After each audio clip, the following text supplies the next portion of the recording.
Welcome back to the Malted Man Cave. I'm Keith. I'm Dave. Tonight we're doing a Glenfarclas.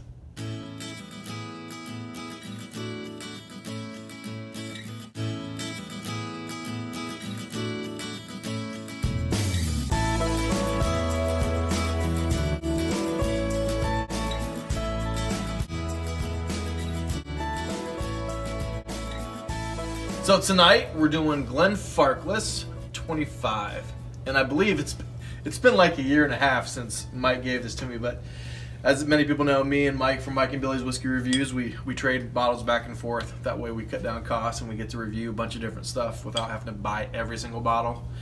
I believe this is one that he gave me that we traded. So Glenfarclas 25, thank you, Mike. What do you think about it so far? The little dram I gave you. It's tasty. It's I thought this would be up your alley. Yeah. It's a sherry, but it's not super sherry. Yeah, no, and especially since it's had a little time to air out a little bit.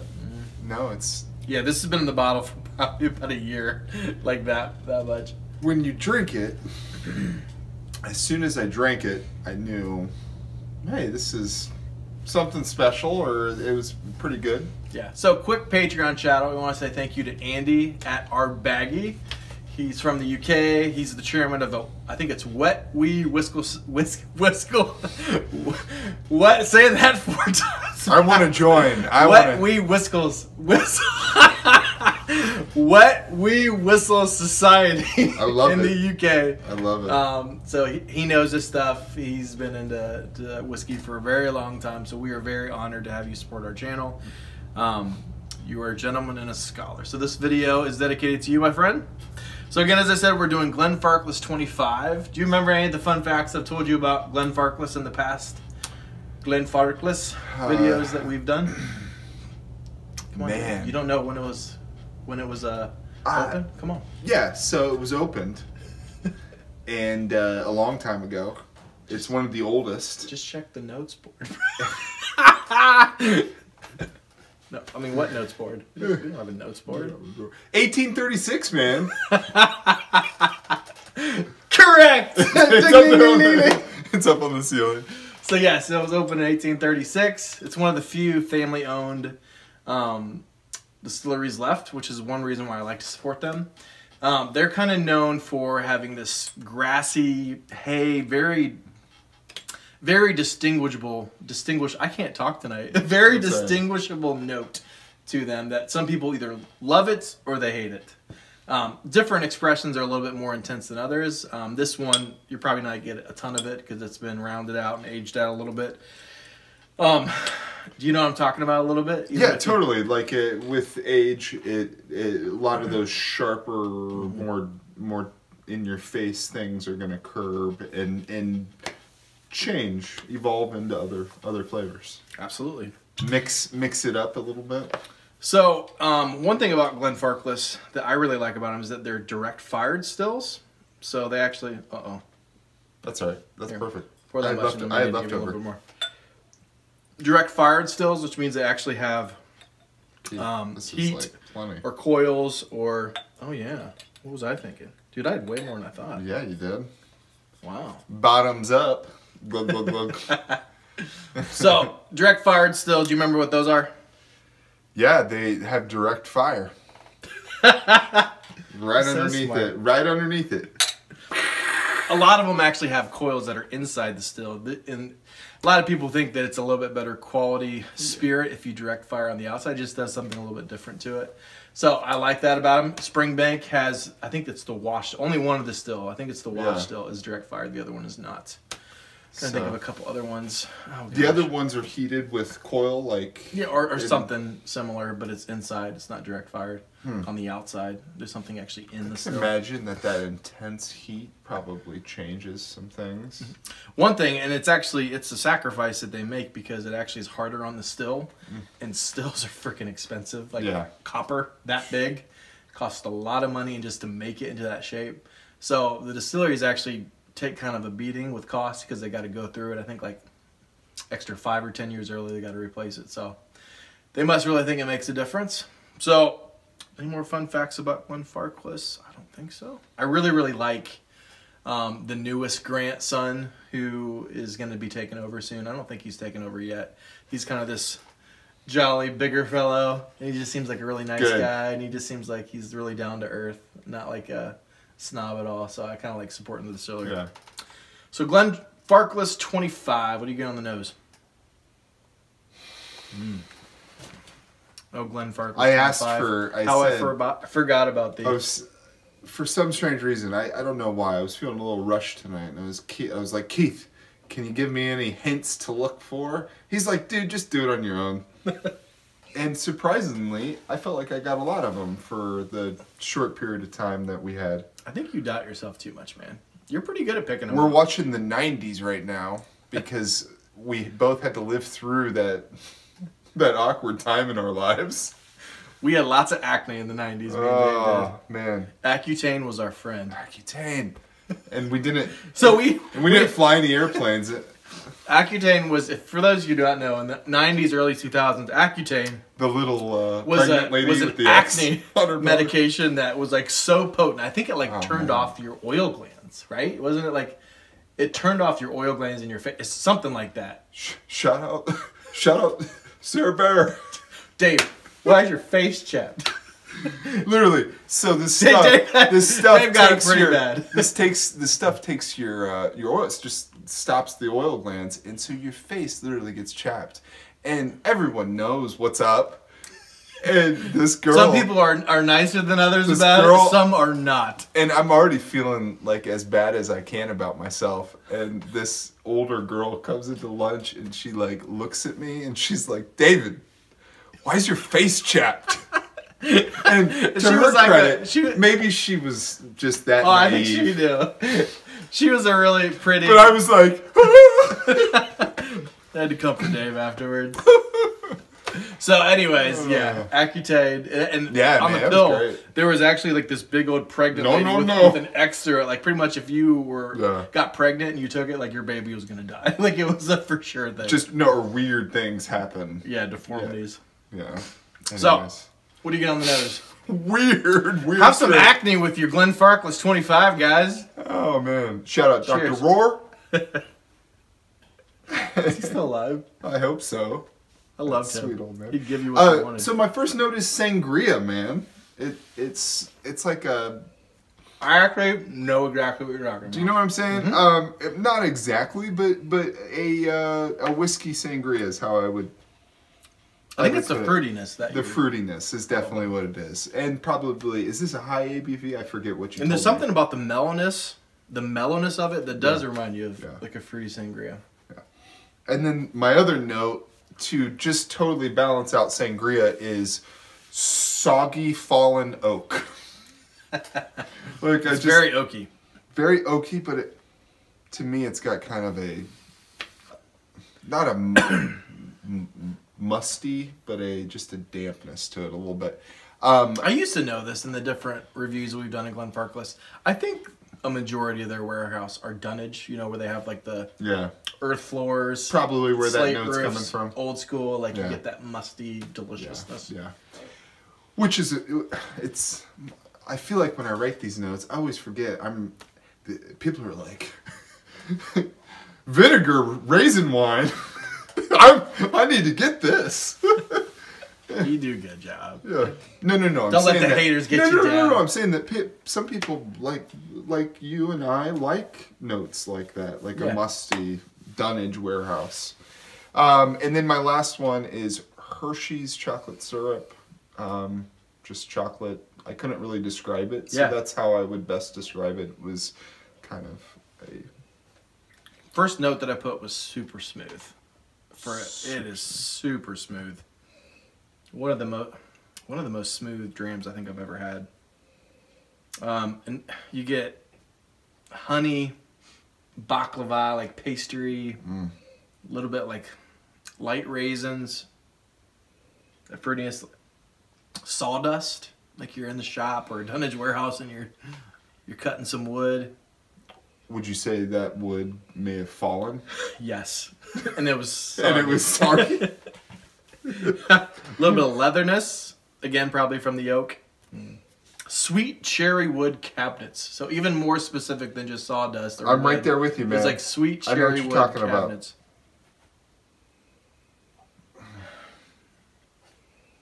Almonds. Honey again. There's a lot of honey. Blackberry jam. Cinnamon. A slightest bit of like faint dark chocolate. I got a lot of notes for this one. I spent my time with this 25-year-old. Worked on it. Do you ever dip your finger in and put it a little behind your ears? No, but I don't think I was gonna do a little pro tip. Not that I'm a pro, little scent, but if kind of similar to whatever. But if you take a little bit and you like shake it, yeah, then you get a little bit of whiskey on your hand, and then you rub it around. Go. Actually, we got enough to do it. Let's do it. Okay. We're committing blasphemy. All right. All right. And then take it and rub it around. No, officer, I only had one drink. This is what it would smell like in a Glenfarclas Dunnage warehouse. Smells good. Oh, that does smell good, man. That smells like a... Man. Good call, man. Again, that like grassiness, like hay grassiness. David, get out of bed. You smell like a big brewery. Lindsay hates it when I drink peated whiskey. That coming out like rubbing her back. Hey, baby. Maybe I have intentions of other thing after the back rub. Like, and then she smells my breath. She's like, no. No. No. You take that. Denied. Take that wet campfire somewhere else. A little bit of fennel and menthol, maybe a little like slight eucalyptus or cough syrup note. That's what I had. I had hot mint, but it's menthol is what I was... Yeah. All right, what do you get on the palate? I put devil's food cake. Have you ever had devil's food cake? Mm-mm. What is it? It's like a very airy chocolate cake. Kind of like Angel's food cake, like that spongy but chocolate. I do not like Angel's food cake. No? Not a fan. Not it with like strawberries and like whipped cream? Why would you do that when you could do like pound cake or like shortbread and strawberries? I love that too, but yeah, I can't do it. I can't do like Angel I can't food do cake? Angel food cake. It's the texture. You're crazy. It's the texture. No. I love it. What else you get? Okay. And that's probably the creaminess of it that I was trying to describe. Let me take a drink. There's a little bit of a marshmallowy-ness on the nose. I don't know about the palate, but on the nose, I just got a whiff of it. I put creamy mint icing, but what I mean by that is creamy menthol icing. Or a mint. I don't know. Do you remember those, Justin from our college used to smoke those cigarettes that you would crush the pill in the filter, and it would like turn it into a menthol cigarette? No. Not that people smoked at Christian universities. Never. Yeah, it was. I forget what it's called, but you would crush it. That reminds me. Not Newports. You don't do those Newports, do you? Newports? Do I do those Newports? No, I don't do those Newports. No, I said not. That's not what I said. Oh, what? I said not like Newports. It's not Newports, is it? No. No, but it so... Feeling guilty, Dave? Because sometimes I crush those. What else are you crushing? Yeah, a little bit. I think it would give you the option between like a regular cigarette and then you crush it and turns it into a month. Wow, so many side trips. Very dry, coats the tongue. It's got a thickness to it, definitely. And then I put Merlot down, like a red wine, probably from the sherry casks and the oak, once again. A little bit of cough syrup. Cherry cough syrup. Definitely. And oak balances it all out. That wet, soggy oak, but it's not very soggy in the one thing. So palate. I really like Glenfarclas. Yeah. One thing that kind of keeps Glenfarclas, and they don't do this with the Glenfarclas 105, which is why it's one of my favorite. Obviously, when you have a 25-year-old like this, you're not going to put first fill sherry cask because it probably would it gets so crazy flavorful, it'd be too much. But sometimes Glenfarclas, as great a distillery as they are, and as much as I love their whiskey, sometimes they go into third, fourth, fifth, sixth fill, I think, a little bit too much. And sometimes I can tell. I love the 15-year-old. I mean, I love the 10, the 12, and pretty much everything I've ever had. But sometimes, occasionally, I feel like the casks were like one refill too many.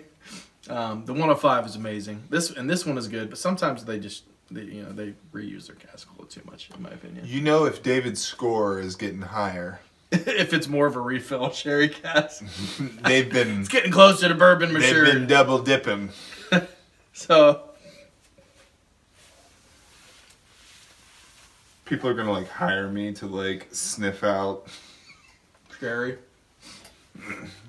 casks. Get this guy from Ohio. He's got the nose of a Saint Bernard. You're crazy. So I get a little bit of cinnamon, nutmeg, honeyed baklava, again like plums or like light raisins. Man, that's good.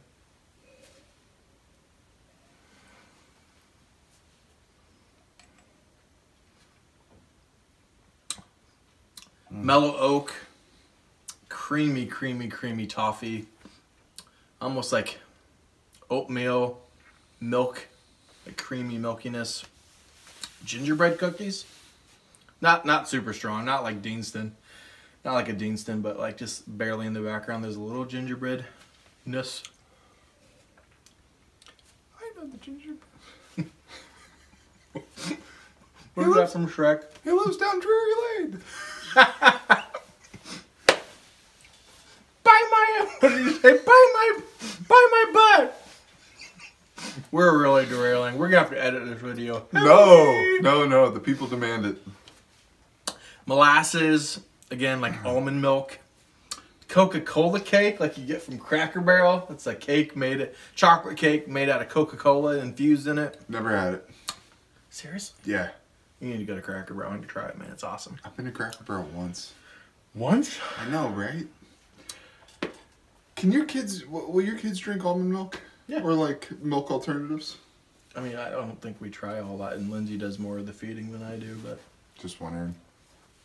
My kids no aren't down with the dairy substitute. Cough syrup, marzipan, and again, like that hay kind of grassiness. What about the finish? It's long. Coats the tongue. Definitely stays. The cherry stays for me. And it's not the strong cherry kind of. It's very mild, so it's probably why I like it so much. But a little chocolate stays on it. It's pretty good. It's so long, medium to long, I would say, finish. Yep. Same. I'd say it's medium.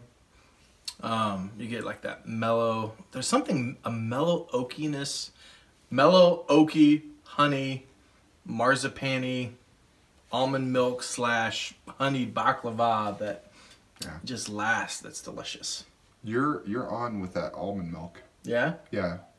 Any just no flavor almond milk or vanilla almond milk? Both.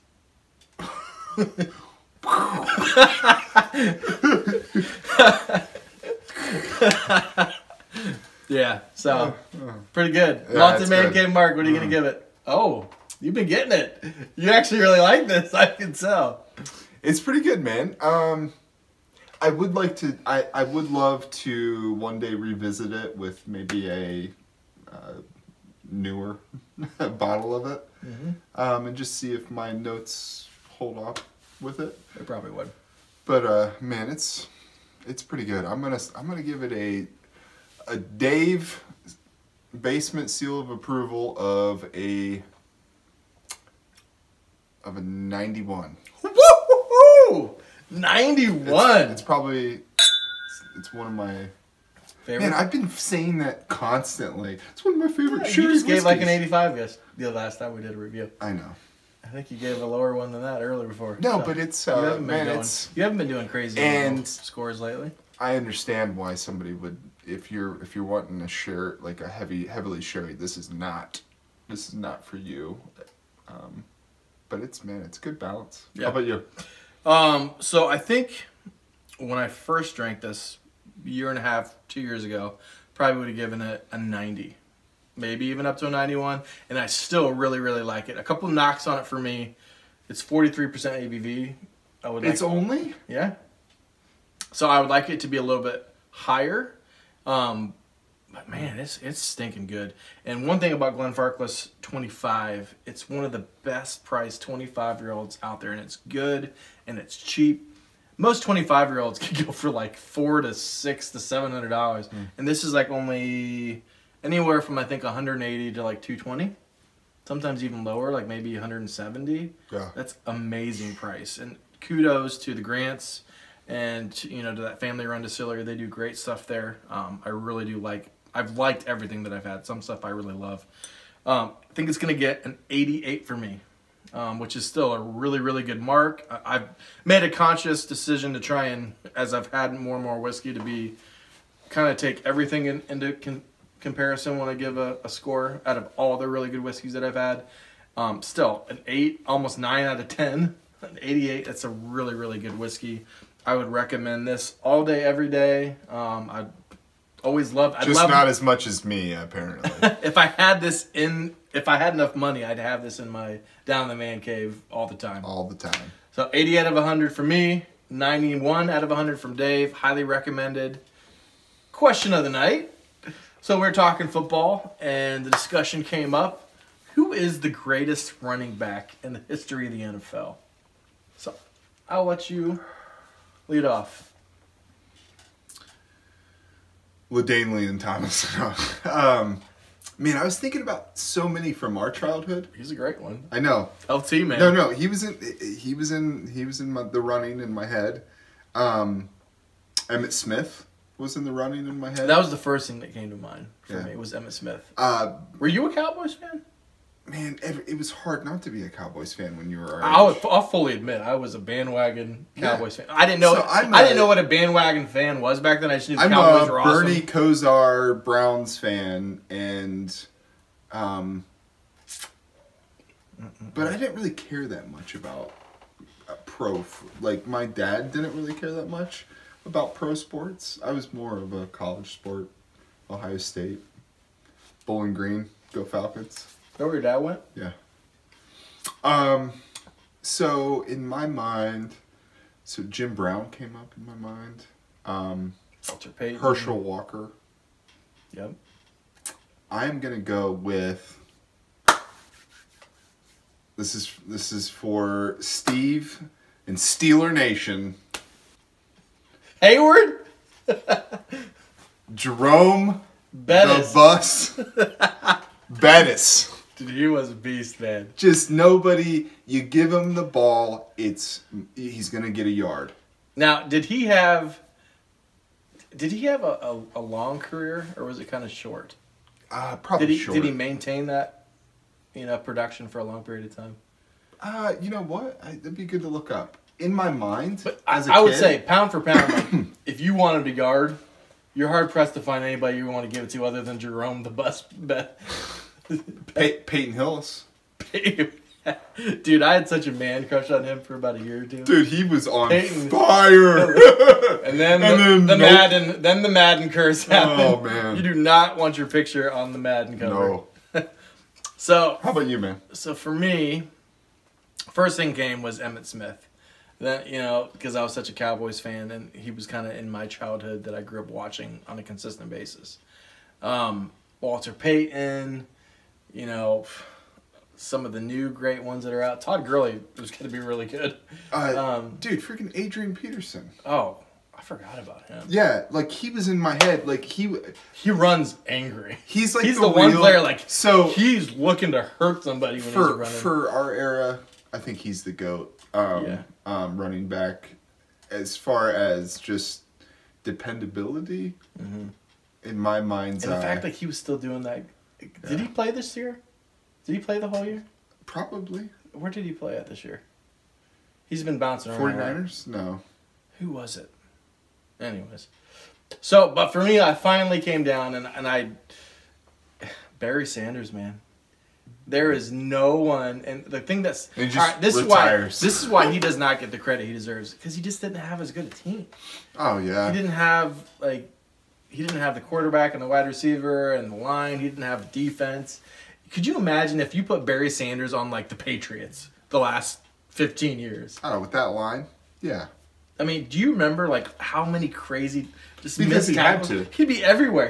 He'd be in the they'd be in the that's the backfield. That's the backfield. Within the first second, Yeah. and he'd make 4 people miss. Right. It was unbelievable. Which was kind of nice for him because you get them back there and they're missed, and then the people that missed their blocking assignments to begin with can just block a set. They get a second chance to block again. Yeah, you know Barry Sanders like, screw these guys. These guys suck. Lose some weight. Suck. Get mobile. So Barry Sanders for me. Jerome. Jerome Bettis with a sidebar with AP in it. Yeah. I forgot about him in my mind. Yeah. He's freaking good. Yeah, dude. All right, guys. Let us know who you think is the best running back of the NFL of all time. Leave us a question of the night if you have anything you want to ask us, something you want to see us banter about. Thank you guys, as always, for watching. Please like, subscribe, and as always, you're going to leave me hanging?